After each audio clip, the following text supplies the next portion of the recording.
नमस्कार प्यारे मित्रों, मैं रवि भारद्वाज साइंस की क्लास में आप सभी बच्चों का हार्दिक अभिनंदन करता हूं। दोस्तों, पाचन तंत्र की श्रृंखला में ह्यूमन बॉडी वाले पार्ट में आज हम डाइजेस्टिव सिस्टम के अंदर जीभ के बारे में बात करने वाले हैं, टंग के बारे में बात करने वाले हैं कि जीभ क्या होती है। लास्ट क्लास के अंदर हमने दांत के बारे में चर्चा कर ली थी, अब हम जीभ के बारे में पढ़ेंगे। जीभ क्या है दोस्तों? जैसा कि आपके सामने एक डायग्राम के अंदर दिखाई दे रहा है, एक बच्चे का मुख है, उस मुख के अंदर जीभ आपको दिखाई दे रही है। इस पर मैंने स्वाद कलिकाओं को दर्शाया है, अभी इनके बारे में हम बात करेंगे। जीभ दोस्तों हमारी जो मुख ग्रसनी गुहा है, उसके फर्श पर एक मांसल, चपटी, लसलसी, प्लेट नुमा संरचना पाई जाती है, जिसे जीभ कहते हैं। क्या कहा जाता है? जीभ कहा जाता है। जीभ का जो पश्च भाग होता है वो हायोड उपकरण से जुड़ा रहता है। याद रखना, जीभ का जो पश्च भाग होता है तो यहाँ पर जुड़ा रहता है। वो कौन से उपकरण से जुड़ा रहता है? हायोड उपकरण से जुड़ा हुआ रहता है। तो ये इंपॉर्टेंट प्रश्न है कि जीभ का पश्च भाग किससे जुड़ा रहता है? हायोड उपकरण से जुड़ा हुआ रहता है। जीभ की यदि हम मध्य अधर सतह की बात करें तो जीभ की जो मध्य मध्य यानी बीच वाली, अधर यानी निचली सतह, जो निचली सतह होती है वो एक झिल्ली द्वारा जुड़ी रहती है, जिसे फ्रेनुलम लिंगवी के नाम से जाना जाता है। यानी जीभ की मध्य अधर सतह फर्श से जो जुड़ी रहती है, आप कभी जीभ को इसे उठा के देखना तो एक पतली झिल्ली सी आपको दिखाई देगी, उसे क्या कहा जाता है? फ्रेनुलम लिंगवी के नाम से जाना जाता है। तो सबसे पहला पॉइंट तो इसमें हमें नोट करना है, सबसे पहला पॉइंट नोट करना है कि जीभ मुख ग्रसनी गुहा के फर्श पर पाई जाती है। मुख ग्रसनी गुहा के फर्श पर उपस्थित होती है। मुख ग्रसनी गुहा के फर्श पर उपस्थित होती है। एक मांसल, लसलसी, चपटी, एक प्लेट नुमा संरचना होती है। मांसल,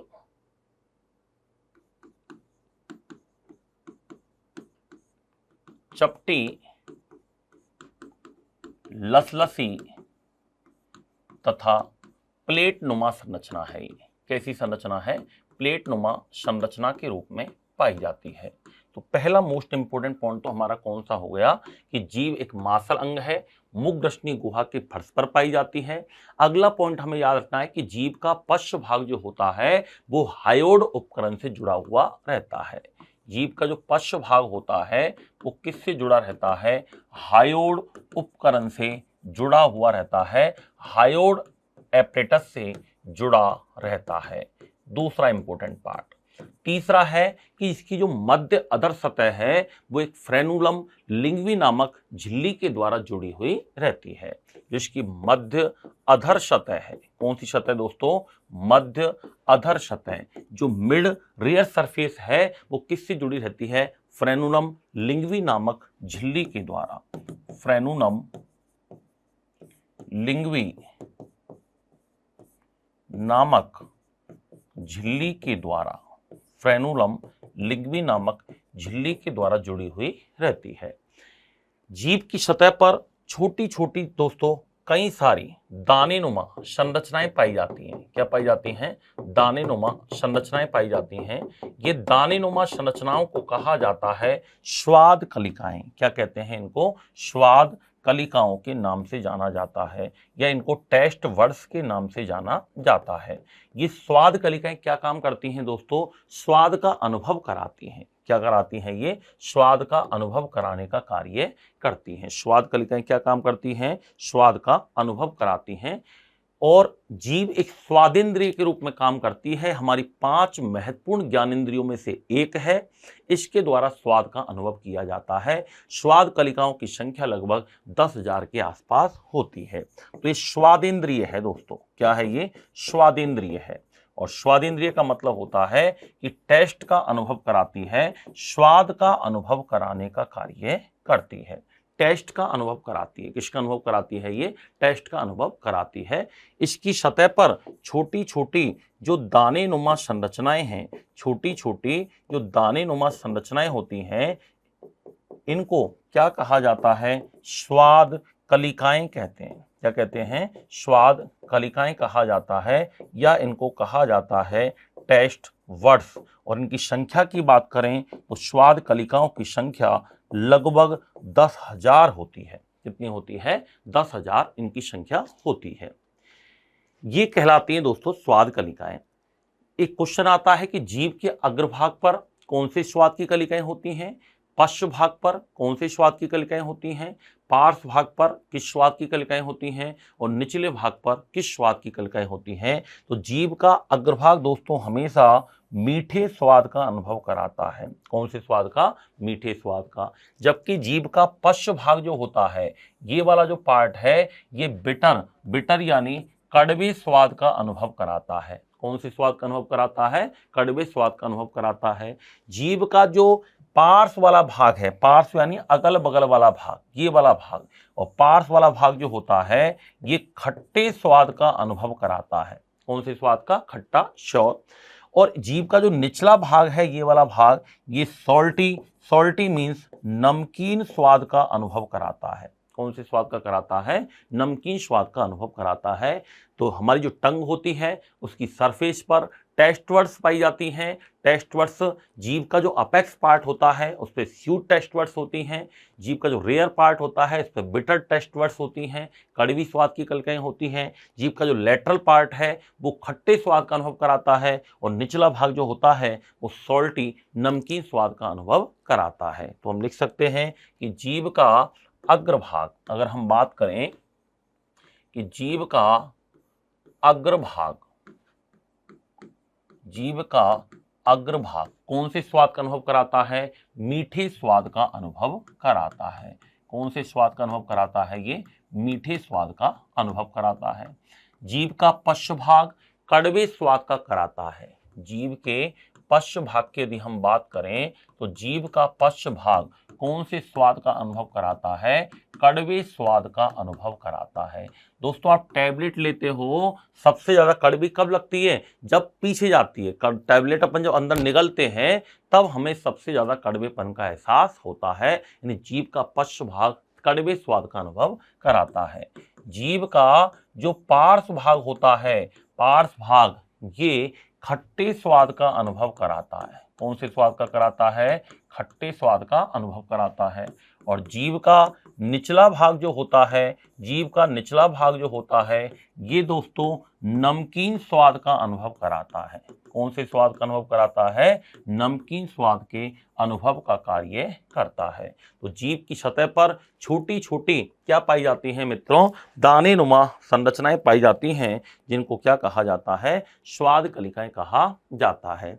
एक दोस्तों जीभ की सतह पर स्वाद अंकुर पाए जाते हैं। कुछ पेपिली नामक स्ट्रक्चर्स पाई जाती हैं, जिनमें कवक रूपी अंकुर होते हैं, फंजीफॉर्म पेपिली बोलते हैं। सूत्राकार अंकुर होते हैं, जिनको फिलीफॉर्म पेपिली के नाम से भी जाना जाता है। तो कुछ स्वाद अंकुर भी पाए जाते हैं। जीभ की सतह पर क्या पाए जाते हैं? स्वाद अंकुर पाए जाते हैं।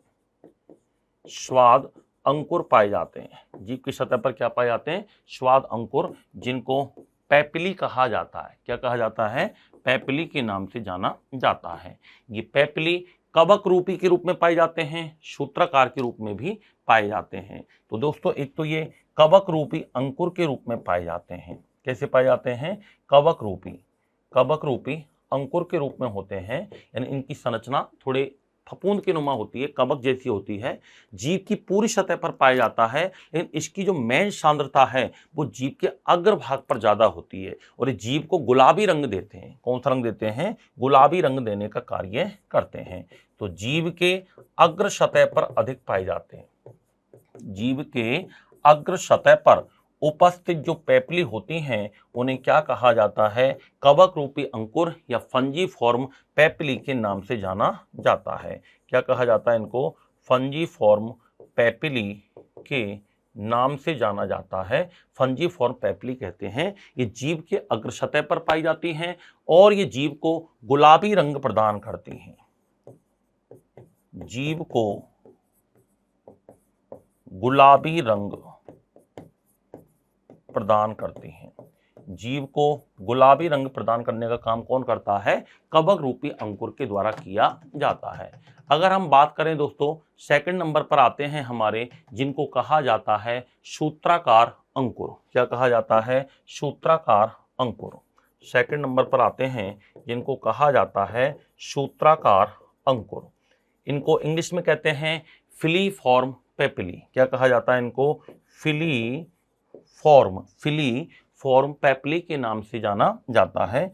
फिलीफॉर्म पेपिली के नाम से जाना जाता है। ये क्या होते हैं दोस्तों? ये सूत्र यानी धागे नुमा संरचना के रूप में या सफेद रंग की शंकु नुमा संरचना के रूप में पाए जाते हैं। ये भी जीभ की पूरी सरफेस पर पाए जाते हैं, संख्या में बहुत अधिक होते हैं। इनमें स्वाद कलिकाएं क्या होती हैं? अनुपस्थित होती हैं। तो इस सफेद रंग की शंकु नुमा संरचना है, सफेद रंग की शंकुनुमा संरचना है, सफेद रंग की शंकुनुमा संरचना होती है। जीभ की पूरी सतह पर पाए जाते हैं, याद रखना, संख्या में बहुत अधिक होते हैं और इनमें स्वाद कलिकाएं क्या होती हैं? अनुपस्थित होती हैं। स्वाद कलिकाएं क्या होती हैं? अनुपस्थित होती हैं। तो क्वेश्चन आता है कि ऐसी कौन सी पेपिली होती है जिसमें स्वाद कलिकाएं अनुपस्थित होती हैं? तो उसका नाम क्या होगा? फिलीफॉर्म पेपिली या सूत्रांकुर। सूत्राकार अंकुर के अंदर याद रखना स्वाद कलिकाएं नहीं पाई जाती हैं। ये दोस्तों इसकी स्ट्रक्चर के पार्ट हैं। स्वाद अंकुर पाए जाते हैं जिसको पेपली कहते हैं। पेपली कवक रूपी अंकुर के रूप में होते हैं जिनको फंजीफार्म पेपली कहा जाता है। सूत्राकार अंकुर होते हैं जिनको फिलीफार्म पेपली कहते हैं। और एक होते हैं परिवर्त अंकुर। क्या कहते हैं? परिवर्त अंकुर, जिनको सरकम्बलेट पेपली के नाम से जाना जाता है। तीसरा प्रकार जो आता है इसका वो है परिवर्त। परिवर्त का मतलब सरकम्बलेट, परिवर्त अंकुर। ये परिवर्त जो अंकुर हैं दोस्तों, इनको सरकम्बलेट के नाम से ज्यादा जाना जाता है। सरकम्बलेट के नाम से जाना जाता है। सरकम्बलेट पेपली के नाम से जाना जाता है। ये थोड़ा सा पश्च भाग पर पाई जाती हैं, सबसे बड़ी होती हैं, सबसे कम संख्या में पाई जाती हैं, बड़े और गोलाकार आकृति के रूप में पाई जाती हैं। तो ये सबसे बड़ी तथा कम संख्या में उपस्थित होती हैं। सबसे बड़ी एवं कम संख्या में क्या होती हैं? उपस्थित होती हैं। तो इस प्रकार के दोस्तों पेपली नामक संरचना भी हमारी जीभ की सतह पर उपस्थित होती है। जीभ का अग्रभाग हमेशा मीठे स्वाद का, पश्च भाग कड़वे स्वाद का, पार्श्व भाग खट्टे स्वाद का और निचला भाग नमकीन स्वाद का अनुभव कराता है। ये जीभ हमारी स्वादेंद्रिय है जिसके द्वारा दोस्तों हम स्वाद का अनुभव करते हैं। तो ये बात हुई है हमारी जीभ की।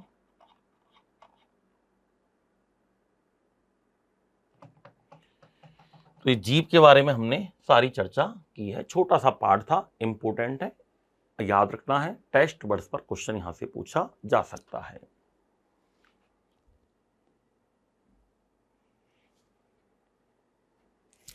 अब हम बात करते हैं दोस्तों आहार नाल की औत की।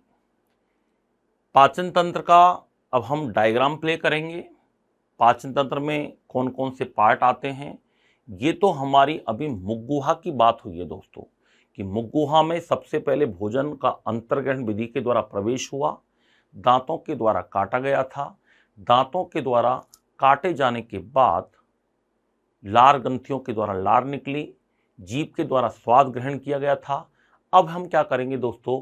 भोजन को निगलेंगे और मुखगुहा से लेकर के मल द्वार तक, गुदा तक, याद रखना, जो टोटल पार्ट होता है उसे हम आहार नाल कहते हैं, एलिमेंट्री कैनाल कहते हैं, जिसकी संपूर्ण लंबाई लगभग 33 से 35 फीट के आसपास होती है।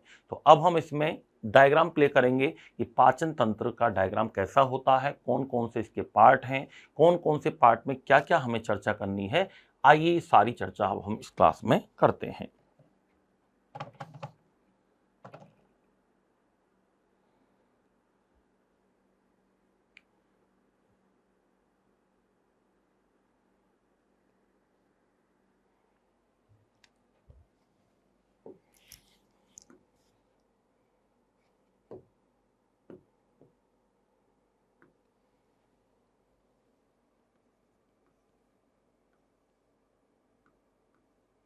ये हमारी ग्रासनाल है, ये आमाशय है,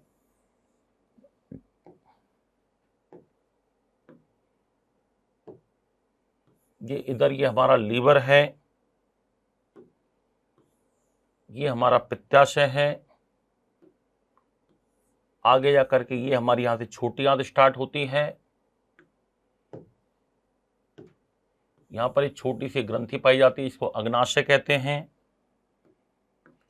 ये छोटी आंत आगे जा करके इस प्रकार से कुंडलित नुमा संरचना के रूप में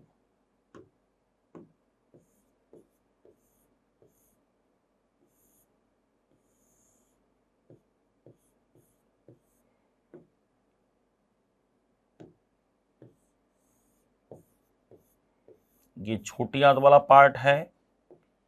ये छोटी आंत वाला पार्ट जो है दोस्तों, ये आगे जाकर के खुलेगा बड़ी आंत में। बड़ी आंत थोड़ी बड़ी होती है,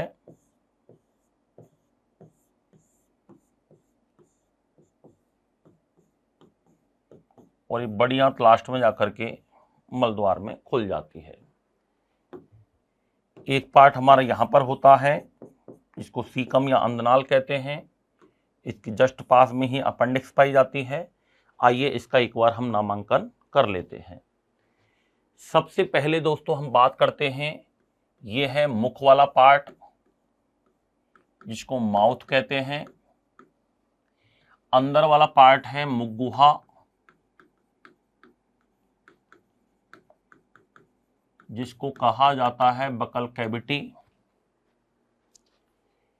इसके बाद ये वाला पार्ट आता है ग्रसनी, जिसको कहा जाता है फेरिंग्स। अभी हम केवल नाम बात कर रहे हैं, अगली क्लास में इसकी कंप्लीट डिटेल चर्चा करेंगे एक एक पार्ट के बारे में। ग्रसनी पाचन श्वसन दोनों का कॉमन मार्ग है। यहाँ पर एक छोटा सा बॉल पाया जाता है, कपाट पाया जाता है, याद रखना, जिसको कहते हैं एपिग्लॉटिस वॉल्व।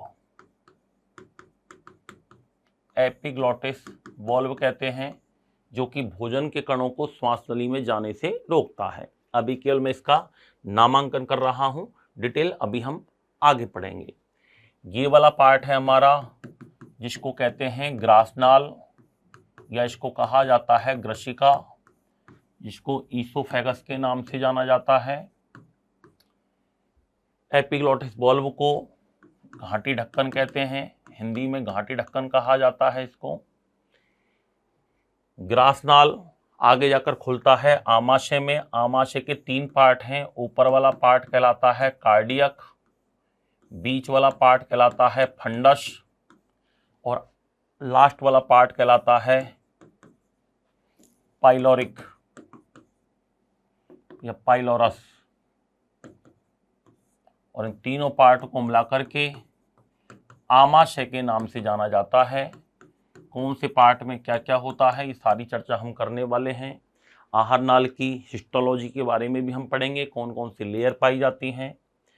जहाँ पर पाइलोरस वाला पार्ट होता है, यहाँ पर एक छोटा सा कपाट पाया जाता है, जिसको कहते हैं पाइलोरस पाइलोरिक कपाट, जो कि आमाशय में जब भोजन का पाचन हो जाता है, जिसे काइम कहते हैं, फिर एक काइम को छोटी आंत की ओर धकेल देता है। इसे पाइलोरिक कपाट के नाम से जाना जाता है। ये वाला पार्ट आता है इधर हमारा यकृत, जिसको लीवर कहते हैं। जस्ट इसके नीचे वाला पार्ट आता है पित्ताशय, जिसको गॉल ब्लैडर कहा जाता है। गॉल ब्लैडर कहते हैं पित्ताशय। ये जो संरचना दिखाई दे रही है ब्लू रंग की पत्ती नुमा, इसको अग्नाशय कहते हैं। पैंक्रियाज के नाम से जाना जाता है। फिर बात आती है छोटी आंत। छोटी आंत के दोस्तों हम 3 पार्ट करेंगे यहाँ पर। 3 पार्ट कौन कौन से हैं? सबसे पहले जो घूमा हुआ पार्ट है यू आकार का, इसको कहते हैं ग्रहणी। ग्रहणी को इंग्लिश में कहते हैं डूडीनम। क्या कहा जाता है? डूडीनम। प्लस बीच वाला जो पार्ट है, इसको हम कहते हैं मध्यांत्र। मध्यांत्र को इंग्लिश में कहते हैं जिजूनम। क्या कहा जाता है? जिजूनम। और लास्ट वाला पार्ट आता है इसका ये वाला पार्ट, जिसको कहते हैं शेषांत्र। शेषांत्र को कहते हैं दोस्तों इलियम। अभी केवल हमें डायग्राम बनाना है, समझना है कौन सा काम किस पार्ट का है, ये चर्चा अपन आगे करने वाले हैं। डूडीनम, जिजूनम, इलियम, इन तीनों पार्ट्स को मिलाकर के छोटी आंत कहते हैं। क्या कहते हैं? छोटी आंत कहा जाता है। स्मॉल इंटेस्टाइन के नाम से जाना जाता है। किस नाम से जाना जाता है? Small intestine. फिर बात आती है बड़ी आंत की। बड़ी आंत में दोस्तों एक वाला ये पार्ट आता है जिसको हम कहते हैं अंधनाल। अंधनाल को सीकम के नाम से जाना जाता है या उंडिका कहते हैं। एक ये वाला पार्ट है जिसको कहा जाता है बृहदांत्र, और बृहदांत्र को कोलोन कहते हैं। क्या कहते हैं? कोलोन। प्लस लास्ट वाला जो पार्ट है हमारा ये है मलाशय, जिसको रेक्टम कहते हैं। और अंधनाल, बृहदांत्र, मलाशय, इन तीनों को मिलाकर के जो हमारी आंत बनती है उसको कहते हैं बड़ी आंत, जिसे लार्ज इंटेस्टाइन के नाम से जाना जाता है। और अंत में दोस्तों ये खुलता है मल द्वार, जिसको एनस कहते हैं, गुदा द्वार के नाम से जाना जाता है। तो दोस्तों ये था हमारा पाचन तंत्र का डायग्राम बनाया है हमने। ये पाचन तंत्र है। क्या है ये मित्रों? पाचन तंत्र का डायग्राम है, याद रखना। इसे डाइजेस्टिव सिस्टम के नाम से जाना जाता है। तो अभी केवल अपन इस वीडियो के अंदर छोटा सा वीडियो बनाया हमने। टुकड़ों में छोटे छोटे वीडियो इसलिए बनाए जा रहे हैं ताकि आपको पढ़ने में आलस्य नहीं आए। दोस्तों ऑनलाइन पढ़ना थोड़ा सा ऑफलाइन के बजाय थोड़ा सा कठिन होता है, लेकिन जो बच्चे समझदार होते हैं वो ऑनलाइन तरीके से भी बहुत अच्छे से मेहनत कर पाते हैं। ऑनलाइन में दोस्तों मैटर भी अधिक मिलता है, जानकारी अधिक मिलती हैं, शांति से हम पढ़ पाते हैं, समय खराब नहीं होता हमारा, बहुत सारी चीज़ें होती हैं, बहुत सारी चीज़ों की बचत होती है। तो अच्छे से आप नोट्स प्रिपेयर करें, साथ साथ बनाएं। अभी मैंने केवल डायग्राम प्ले किया है, ये डायग्राम आपको प्ले करना है। अभी आपको फिलहाल ये नहीं सोचना इस क्लास में कि साहब गृहिणी का काम क्या है, मध्यांतर का काम क्या है, या अग्नाशय क्या काम करता है। ये सब कुछ हम बहुत ही डिटेल में पढ़ने वाले हैं, याद रखना। जनरल जो आप कॉम्पिटिशन देते हो सभी भर्ती परीक्षाओं में काम में आएगा। हमारी ग्रेड की एग्जाम्स हैं, सभी में काम में आने वाला है, याद रखना। ग्रेड के साथ साथ हम लैब असिस्टेंट है, इनमें सब कुछ टॉपिक हमारे सेम हैं, तो ये आपको सारे पढ़ते हैं। तो ये मैंने अभी डायग्राम बनाया है। मुख, मुख गुहा, इसमें दांत, जीभ, इनके बारे में हमने पढ़ लिया है। यूवुला के बारे में पढ़ लिया, जीभ किससे जुड़ी रहती है अलग से मैंने आपको बता दिया। फिर ग्रसनी, एपिग्लोटिस वॉल्व, ग्रासनाल, फिर ये आमाशय के 3 पार्ट किए हैं, कार्डियक, फंडस, पाइलोरस, आमाशय। फिर अग्नाशय है, सबके बारे में डिटेल में पढ़ेंगे। छोटी आंत के 3 पार्ट किए हैं, गृहिणी, डूडीनम, मध्यांत्र, जिजूनम, शेषांत्र, इलियम, तीनों को मिलाकर छोटी आंत कहते हैं। इधर बड़ी आंत के 3 पार्ट किए हैं, अंधनाल या शीकम, जिसे उंडिका भी कहते हैं, एक है बृहदांत्र या कोलोन, और एक है मलाशय, तीनों को मिलाकर बड़ी आंत कहते हैं। और लास्ट में ये मलद्वार। ये मुख से लेकर के जो एनस है ये सारा आहार नाल कहलाता है, एलिमेंट्री कैनाल के नाम से जाना जाता है। अब हम इसमें आगे आहार नाल का औतिकी स्तर और ग्रसनी से जो आगे वाला पार्ट है ग्रसनी के बारे में नेक्स्ट क्लास के अंदर, नेक्स्ट वीडियो के अंदर हम चर्चा करेंगे। धन्यवाद।